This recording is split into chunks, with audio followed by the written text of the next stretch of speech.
బోడే రామచంద్ర యాదవ్ సారథ్యంలో BCY party నేతృత్వంలో BC సింహ గర్జన.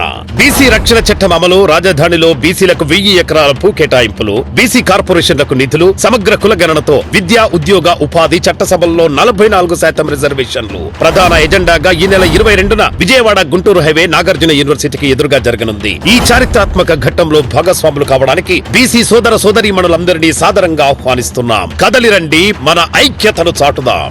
ఎస్కోట టీడీపీలో వర్గ రాజకీయాలు ముదిరాయి. టీడీపీకి కంచుకోటగా ఉన్న ఎస్కోట నియోజకవర్గంలో ఇప్పుడు ఎస్కోటలో అత్యధిక సార్లు విజయం సాధించిన ఘనత కూడా ఇక్కడ టీడీపీకి. అలాంటి టీడీపీలో ఇప్పుడు వర్గ విభేదాలు అనేవి రాచుకుంటూ ఉన్నాయి. 2019లో టీడీపీలో ఎన్ఆర్ఐ గొంపకృష్ణ చేరటం జరిగింది. ఇక 2024 ఎన్నికల్లో టికెట్ కోసం తీవ్రంగానే ప్రయత్నాలు చేశాడు గొంపకృష్ణ. తర్వాత ఎన్ఆర్ఐ గొంపకృష్ణకు మద్దతు ఇచ్చారు ఎంపీ భరత్. నియోజకవర్గంలో బలాన్ని పెంచుకుంటూ ఎమ్మెల్యేకు ధీటుగా రాజకీయాలు చేస్తూ ఉన్నారు గొంపకృష్ణ. ఇక వైసీపీ తరపున ఎమ్మెల్సీగా గెలిచి కూటమికి సహకరించారు ఇందుకూరి రఘురాజు. టీడీపీలో లేకున్నా వర్గ రాజకీయాలు నడుపుతూ ఉన్నారు రఘురాజు. ఎస్కోట లాంటి బలమైన నియోజకవర్గంలో టీడీపీ 3 ముక్కలాటగా మారింది అంటూ ఇప్పుడు విమర్శలు వస్తూ ఉన్నాయి. ఇక్కడ ఎవరి రాజకీయాలు వారు చేసుకుంటున్నారు టీడీపీలో అంటూ కూడా ఈ వర్గ విభేదాలు అనేవి కూడా చోటు చేసుకుంటూ ఉన్నాయి. కంచుకోటగా ఉన్నటువంటి ఎస్కోటలో, టీడీపీ కంచుకోటగా ఉన్నటువంటి ఎస్కోటలో మాత్రం ఇప్పుడు వర్గ విభేదాలు చర్చనీయాంశంగా మారాయి. దీనికి సంబంధించిన డీటెయిల్స్ మా ప్రతినిధి భరత్ని అడిగి తెలుసుకుందాం. భరత్, ఎస్కోటలో టీడీపీ రాజకీయం 3 ముక్కలాట అంటూ కూడా ఒక ప్రచారం నడుస్తూ ఉంది. పూర్తి డీటెయిల్స్ ఏంటి? ఏదైతే ఎస్కోట నియోజకవర్గానికి సంబంధించినంత వరకు టీడీపీలో 3 ముక్కలుగా విడిపోయినటువంటి పరిస్థితి. ఉన్నటువంటి ఎమ్మెల్యే కోల లలిత కుమారితో పాటుగా ఎన్ఆర్ఐగా ఉన్నటువంటి గొంప కృష్ణ, అదేవిధంగా ఎమ్మెల్సీగా ఉన్నటువంటి ఇందుకూరి రఘురామరాజు అంటూ కూడా ముగ్గురు 3 వర్గాలుగా విడిపోయినటువంటి సిచ్యువేషన్ అయితే కనిపిస్తా ఉంది. మరీ ముఖ్యంగా ఎస్కోటకు సంబంధించినంత వరకు కూడా జిల్లా అనేసరికి విజయనగరంలో ఉన్నప్పటికీ పార్లమెంట్ వచ్చేసరికి మాత్రం విశాఖకు సంబంధించిన విశాఖ ఎంపీ పార్లమెంట్ లో ఉంటున్నటువంటి సిచ్యువేషన్ అయితే కనిపిస్తుంది. ఎస్కోటకు సంబంధించినంత వరకు టీడీపీకి చాలా కీలకంగా ఉండేటటువంటి పరిస్థితి. 2019 ఎన్నికల్లో తప్ప అంతకు ముందు ప్రతిసారి కూడా టీడీపీకి కంచుకోటగా మారినటువంటి పరిస్థితి. 2024 ఎన్నికల్లో కూడా టీడీపీకి సంబంధించినంత వరకు కూడా కోల లలిత కుమారి గెలడం అంటూ జరిగింది. అయితే ఈ నేపథ్యంలో అక్కడ ఎస్కోటకు సంబంధించినంత వరకు త్వరిగా రాజకీయ పరిణామాలు మారిపోతున్నటువంటి పరిస్థితి. మరి ముఖ్యంగా ఏజెన్సీకి ముఖదూరంగా ఉండేటటువంటి ఎస్కోటకు సంబంధించినంత వరకు రాజకీయాలు అనేవి చాలా హాట్ గా ఉండేటటువంటి పరిస్థితి. నేపథ్యంలో టీడీపీకి సంబంధించినంత వరకు 3 వర్గాలుగా విడిపోవడంతో ఒక్కసారిగా నియోజకవర్గానికి సంబంధించినంత వరకు కూడా పూర్తిగా టీడీపీలో ఉన్నటువంటి నాయకులే ముక్కును వేలేసుకునే సిచ్యువేషన్ అయితే కనిపిస్తా ఉందని చెప్పొచ్చు. మరి ముఖ్యంగా ఎమ్మెల్యే వర్గీయులకి సంబంధించినంత వరకు ఎమ్మెల్యేకి సంబంధించిన అనుచరులు ఒకవైపు ఉండిపోగా ఎన్ఆర్ఐగా ఉన్నటువంటి గొంపకృష్ణ 2019లో టీడీపీలో చేరడం, ఆ టైంలో 2024 సమయంలోన టీడీపీకి సంబంధించినంత వరకు ఎమ్మెల్యే టికెట్ తెచ్చుకునేందుకు అనేక ప్రయత్నాలు చేసినటువంటి పరిస్థితి. ప్రయత్నాలు విఫలమైనప్పటికీ కూడాను ఎంపీకి సంబంధించినంత వరకు ఎంపీ భరత్ తో సహచరంగా ఉన్నటువంటి పరిస్థితుల్లో ఎంపీ బలంతో నియోజకవర్గంలో తనకంటూ ఒక క్యాడర్ ని ఏర్పాటు చేసుకుంటూ నియోజకవర్గానికి సంబంధించినంత వరకు పూర్తి స్థాయిలో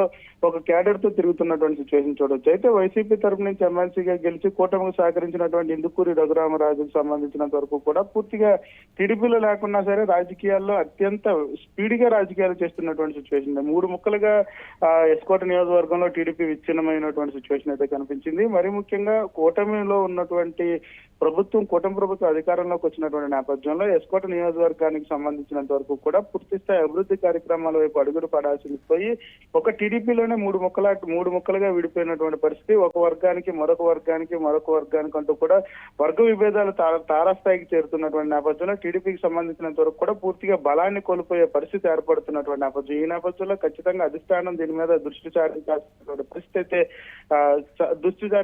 పరిస్థితి వచ్చిందని చెప్పాల్సినటువంటి పరిస్థితి చెప్పొచ్చు. ఎందుకంటే ఎమ్మెల్యేకి సంబంధించినంత వరకు కూడా ఎమ్మెల్యే అనుచరులు కూడా పూర్తి స్థాయిలో నియోజకవర్గంలో తిరుగుతున్నటువంటి సిచ్యువేషన్.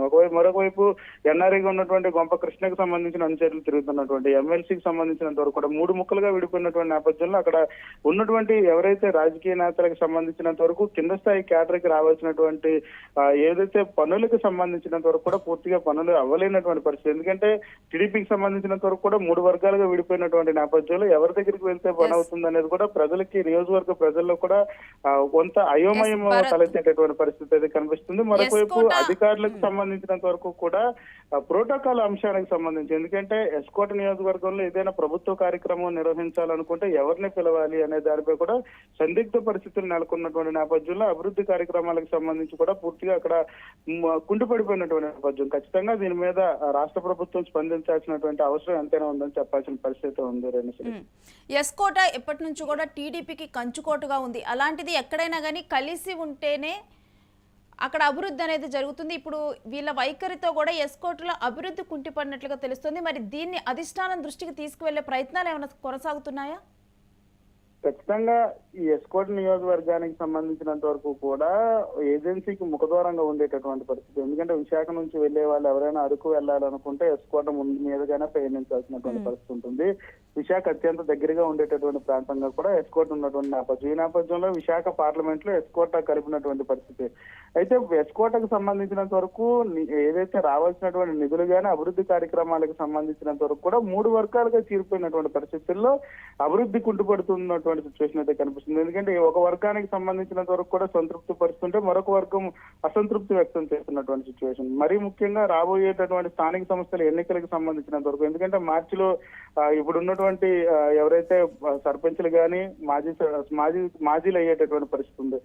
అదేవిధంగా వాళ్ళందరికీ కూడాను జడ్పీటీసీలు ఎంపీటీసీలు అందరూ కూడా మాజీలు అయ్యే పరిస్థితి నేపథ్యంలో మరొకసారి ఎన్నికలు వచ్చేటటువంటి తరుణం. ఈ తరుణంలో ఇటువంటి కుంపటి రాజుకుందంటే 3 ముక్కలుగా విడిపోయినటువంటి నేపథ్యంలో ఖచ్చితంగా అక్కడ ఇబ్బంది పడే వాతావరణం ఉండబోతా ఉంది తెలుగుదేశం పార్టీకి సంబంధించినంత వరకు. దీన్ని అధిష్టానం దృష్టికి తీసుకెళ్తే మాత్రం ఖచ్చితంగా అధిష్టానం దృష్టికి తీసుకెళ్లాల్సిన అవసరం అయితే కనిపిస్తా ఉందని చెప్పొచ్చు. నియోజకవర్గానికి సంబంధించినంత వరకు కూడా కొంతమంది ఈ అంశాన్ని అధిష్టానాన్ని దృష్టికి తీసుకువెళ్లారంటూ కూడా సమాచారం అందుతుంది. అయితే దీనికి సంబంధించినంత వరకు కూడా ఎమ్మెల్యేకి సంబంధించిన అనుచరులు ఎలా స్పందిస్తారు, మరొక వైపు ఎన్ఆర్ఐగా ఉన్నటువంటి గొంపకృష్ణకి ఎలా స్పందిస్తారు, ఎమ్మెల్సీ కూడా ఎలా స్పందిస్తారు అనేది వేచి చూడాలి. ఇలా ఈ ముగ్గురికి సంబంధించినంత వరకు ఈ 3 ముక్కలాటకి సంబంధించి కట్టడి చేస్తారా, ముగ్గురిని కూడా ఒక తాటి మీద తీసుకొచ్చే అవకాశం ఉండబోతా ఉందా, ఏం చేయబోతా ఉందా అనేది అధిష్టాన నిర్ణయం పైన ఉంటుందని చెప్పొచ్చు. స్టే విత్ us భరత్, మీ దగ్గర నుంచి మరిన్ని డీటెయిల్స్ తీసుకుంటాం. ఇక ఎన్ఆర్ఐ గొంపకృష్ణ ఒకవైపేమో తన బలం కోసం తాను ప్రయత్నాలు కొనసాగించడం, ఇక 2024 ఎన్నికల్లో టికెట్ కోసం తీవ్రంగానే ప్రయత్నం చేశారు గొంపకృష్ణ. మరొక వైపు చూస్తే కనుక ఇక్కడ ఎంపీ భరత్ నియోజకవర్గంలో బలాన్ని పెంచుకుంటూ ఉన్నారు. మరొక వైపు ఎమ్మెల్యేకి ధీటుగా కూడా రాజకీయాలు చేస్తున్నారు గొంపకృష్ణ. ఈ రకమైన పరిస్థితులు ఇక్కడైతే ఇప్పుడు ప్రజెంట్ చోటు చేసుకున్నాయి. మొత్తం కూడా ఒక 3 ముక్కల ఆటలాగా కూడా ఇక్కడైతే పరిస్థితులు టీడీపీలో మారాయి. మరొక వైపు ఇక్కడ ఉన్నటువంటి కార్యకర్తలు కానీ వీళ్ళు కానీ వాళ్ళ పనుల కోసం కానీ ఎవరి దగ్గరికి వెళ్ళాలో తెలియటం లేదు. ఎక్కడికైనా కానీ ఇన్విటేషన్ ఇద్దామన్నా కానీ వీళ్ళలో ఎవరికి ఇస్తే ఎవరిని పిలిస్తే ఎవరికి కోపమో ఏమీ కూడా అర్థం కాని పరిస్థితి. వీళ్ళ ముగ్గురు ఒక దగ్గర కనిపిస్తారో లేదో కూడా తెలియని పరిస్థితి.